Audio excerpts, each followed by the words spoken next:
ওম শান্তি। ওম নমো শিবায়।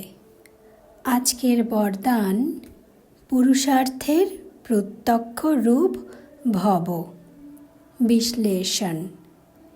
নিজেকে 1 সেকেন্ডে বাণীর ঊর্ধ্বে বানপ্রস্থ অবস্থাতে স্থিত করতে পারো?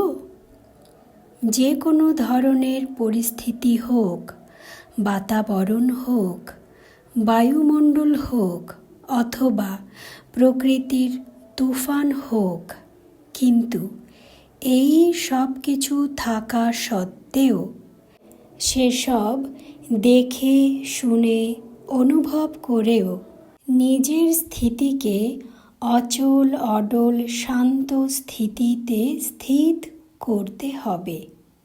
যতখানি বাইরে তুফান থাকুক, ঠিক ততখানি নিজেকে অচল অডল শান্ত স্থিতিতে স্থিত করতে পারবে? বিভিন্ন প্রকারের কারণ থাকা সত্ত্বেও নিজে নিবারণ রূপ হয়ে মানে সমাধান রূপ হয়ে যাও। একেই বলা হয় পুরুষার্থের প্রত্যক্ষ প্রমাণ রূপ। ওম শান্তি। ওম নমো শিবায়।